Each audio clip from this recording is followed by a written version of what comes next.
آزاد کشمیر میں کشیدہ صورتحال کے بعد ماحول پرسکون، اعلیٰ سطح کی حکومتی کمیٹی اور عوامی ایکشن کمیٹی کے مذاکرات کا دوسرا راؤنڈ جاری۔ سابق وزیر اعظم راجہ پرویز اشرف کی سربراہی میں قائم حکومتی کمیٹی مذاکرات کی کامیابی کے لیے پرامید۔ سابق صدر آزاد کشمیر سردار مسعود خان بھی اجلاس میں شریک۔ سینیٹر رانا ثناء اللہ، احسن اقبال اور سردار یوسف، طارق فضل چودھری، قمر زمان قائرہ، انجینئر امین مقام اور مذاکراتی ٹیم کا حصہ۔ آزاد کشمیر کی حکومتی مذاکراتی کمیٹی بھی اجلاس میں شریک۔ عوامی ایکشن کمیٹی کی جانب سے شوکت نواز میر، راجہ امجد ایڈوکیٹ اور انجم زمان شریک ہیں۔ ذرائع کے مطابق عوامی ایکشن کمیٹی کے تمام مطالبات تسلیم کیے جائیں گے۔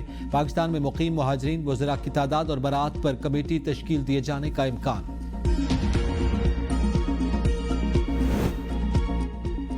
ٹرمپ نے جن 20 نکات کا اعلان کیا وہ ہمارے نہیں، یہ ڈرافٹ من نہیں، اس میں تبدیلی کی گئی۔ ہم 8 مسلم ممالک کے ڈرافٹ پر فوکس رکھیں گے۔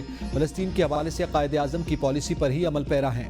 نائب وزیر اعظم اسحاق ڈار کا قومی اسمبلی میں اظہار خیال، کہا 8 اسلامی ممالک کے وزرائے خارجہ نے اپنی تجاویز تیار کر کے دیں۔ 20 نکات پر 8 ممالک کے وزرائے خارجہ نے مشترکہ بیان جاری کیا۔ ہمارے اکثر نکات مان لیے گئے۔ مشترکہ بیان میں غزہ میں امن کے لیے صدر ٹرمپ کی کوششوں کا خیر مقدم کیا گیا۔ غزہ میں مکمل جنگ بندی ضروری ہے۔ امن قائم کرنے کے لیے UN ناکام ہو چکا، لوگ بھوک سے فوت ہو رہے ہیں۔ اقوام متحدہ، یورپی یونین اور دوسرے عالمی ادارے غزہ میں خونریزی بند کروانے میں ناکام ہو چکے۔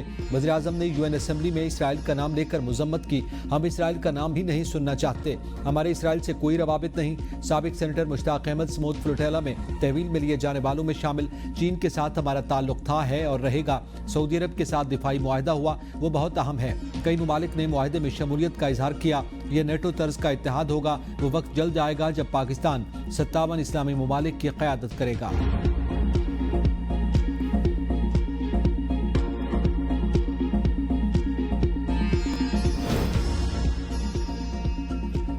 تحریک انصاف نے ٹرمپ کے 20 نکات پر شکوک و شبہات کا اظہار کر دیا۔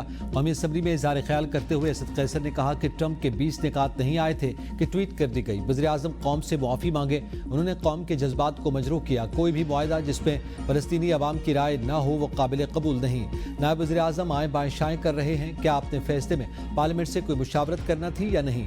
شمع جنیجو والے معاملے پر خواجہ آصف اور وزارت خارجہ کے بیان میں تضاد ہے۔ وہ کہہ رہی ہیں میں وزیر اعظم کی اسپیچ رائٹر ہوں۔ خواجہ آصف کو ٹی وی انٹرویو میں ہزیمت اٹھانا پڑی۔ اس خاتون کو کون لے کر گیا، اس کی انکوائری ہونی چاہیے۔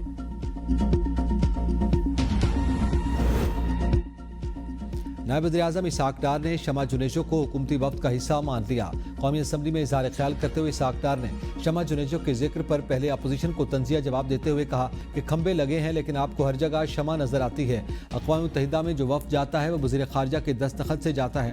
ہم نے شمع جنیجو کا نام اس وفد میں نہیں بھیجا تھا۔ دوسرا وزیر اعظم کا وفد ہوتا ہے، یہ محترمہ اس کا حصہ تھی۔ وزیر اعظم کے ساتھ ان کا بہت سا سٹاف ہوتا ہے۔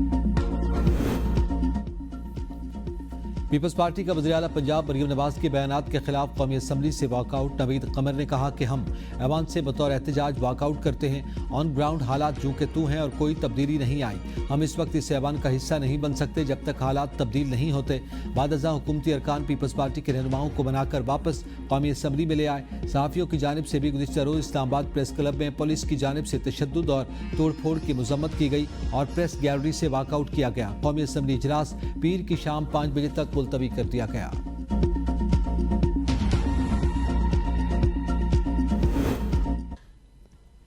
پنجاب میں 100% میرٹ پر تعیناتیاں ہو رہی ہیں۔ کرپشن پر زیرو ٹالرنس پالیسی ہے۔ وزیر اعلیٰ پنجاب مریم نواز شریف کی national security and war course کے شرکاء اور فیکلٹی ممبران سے گفتگو، کہا کہ حکمران کا ہر فیصلہ عوام کی زندگی پر اثر انداز ہوتا ہے۔ عوام کا پیسہ صرف عوام پر خرچ کیا جا رہا ہے اور ای ٹینڈرنگ کے ذریعے مکمل شفافیت کو یقینی بنایا گیا۔ پنجاب میں امن و امان کی صورتحال مزید بہتر ہو گئی۔ سیلاب کے دوران سب سے بڑا انخلاء آپریشن مکمل کیا۔ وزیر اعلیٰ مریم نواز نے آرمی، نیوی اور ایئر فورس کو مارکہ حق کی کامیابی پر مبارکباد پیش کی اور فیلڈ مارشل سید عاصم منیر سمیت عسکری قیادت کو خراج تحسین پیش کیا۔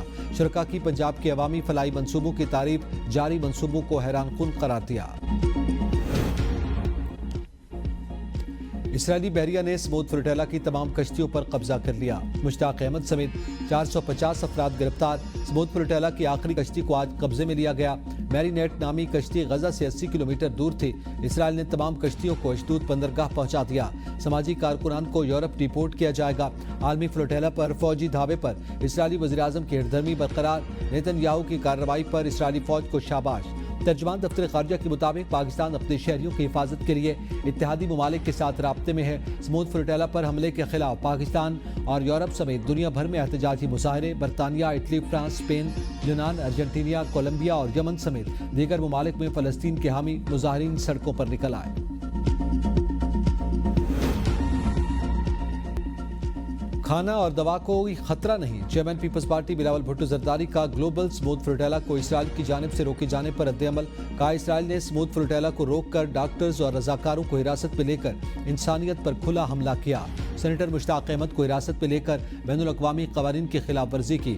بلاول بھٹو کا اسموتھ فلوٹیلا سے حراست میں لیے گئے تمام افراد کی رہائی کا مطالبہ، غزہ کے لیے انسانی راہداری اور فلسطین کے لیے انصاف کا بھی مطالبہ۔ بھارت کی چیخیں ایک بار پھر آسمان پر۔ ویمنز ورلڈ کپ میں پاکستان اور بنگلہ دیش کے میچ میں سابق پاکستانی کپتان اور کمنٹیٹر ثنا میر کا پاکستانی بیٹر نتالیہ پرویز کا تعارف ہندوستانی میڈیا کو ہضم نہ ہو سکا۔ سوشل میڈیا پر ثنا میر کے خلاف محاذ کھول لیا۔ ثنا میر نے نتالیہ کا تعارف کرواتے ہوئے کہا تھا کہ ان کا تعلق آزاد کشمیر سے ہے، جس پر بھارتی میڈیا نے واویلا شروع کر دیا۔ انہیں کمنٹری پینل سے نکالنے کا مطالبہ کرنے لگے۔ بھارتی صحافی وکرانت گپتا نے ثنا میر کے تنازع پر ہرزہ سرائی اور کھیل کو سیاست زدہ کرتے ہوئے تبصرہ کیا کہ یہ ورلڈ کپ بھارت میں ہو رہا ہے، امید ہے آئی سی سی ثنا میر کے خلاف کارروائی کرے گا۔ میری بات ایک پاکستانی کھلاڑی کے ہوم ٹاؤن کے حوالے سے تھی تاکہ ان کی جدوجہد کو اجاگر کیا جا سکے۔ یہ کامنٹری کا معمولی حصہ ہے۔ پاکستان کرکٹ ٹیم کی سابق کپتان ثنا میر کی وضاحت۔ کہا یہ افسوسناک ہے کہ معاملہ بڑھا چڑھا کر پیش کیا جا رہا ہے۔ کھیلوں سے وابستہ افراد پر غیر ضروری دباؤ ڈالا جا رہا ہے۔ مجھے عوامی سطح پر وضاحت کرنا پڑ رہی ہے جو قابل افسوس ہے۔ براہ کرم اس معاملے کو سیاست زدہ نہ کریں۔ ورلڈ فیڈ پر کام کرتے ہوئے ہمارا مقصد صرف کھیل ٹیموں اور کھلاڑیوں کی حوصلہ افزائی کرنا ہے۔ میری نیت کسی کے جذبات کو ٹھیس پہنچانے کی نہیں تھی۔ میں اپنی تحقیق کے اسکرین شاٹ بھی فراہم کر رہی ہوں۔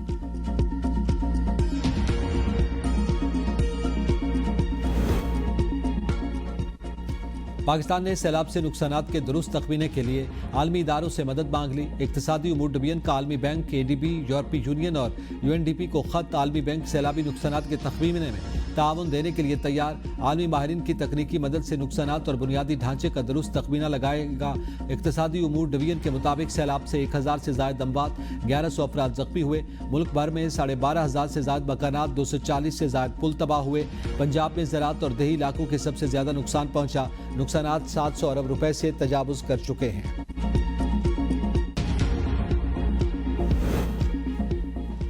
ججز تبادلہ اور سینیارٹی کیس، جسٹس نعیم اختر افغان اور جسٹس شکیل احمد کا اختلافی نوٹ جاری۔ جسٹس نعیم اختر افغان کا تحریر کردہ اختلافی نوٹ 40 صفحات پر مشتمل، مستقل ٹرانسفر آئین کے آرٹیکل 200 کے خلاف قرار۔ لکھا صدر نے بغیر شفاف معیار اور بامانی مشاورت کا فیصلہ کیا۔ صدر کا نوٹیفیکیشن غیر آئینی، بدنیتی اور غیر ضروری جلدی میں جاری ہوا۔ اختلافی نوٹ میں اسلام آباد ہائی کورٹ کے 6 ججز کے خط کے فیصلے میں ذکر۔ ججز نے خط میں دباؤ، بلیک میلنگ اور غیر قانونی نگرانی کا ذکر کیا۔ اسلام آباد میں جبری گمشدگیوں کا معاملہ بھی خط میں اٹھایا گیا۔ خط نے ہی ججز کے اسلام آباد ہائی کورٹ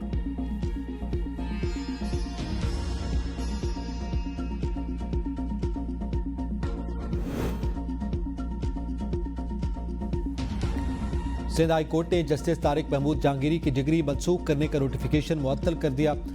فریقین کو نوٹس جواب دینے کی مہلت پر جسٹس اقبال کروڑوں نے ریمارک دیے کہ ہم تو وقت دے دیں گے، اس دوران درخواست گزار کے خلاف کوئی ایکشن ہو گیا تو پھر کون ذمہ داری لے گا؟ 30-35 سال کے بعد کوئی درخواست دیتا ہے تو ان کو کوئی نوٹس تو دینا چاہیے تھا۔ ہم کیسے کسی کی عزت داؤ پر لگاتے ہیں؟ کسی کی ساری زندگی کی کمائی داؤ پر لگی ہے۔ عدالت نے 24 اکتوبر کو فریقین سے جواب طلب کر لیا۔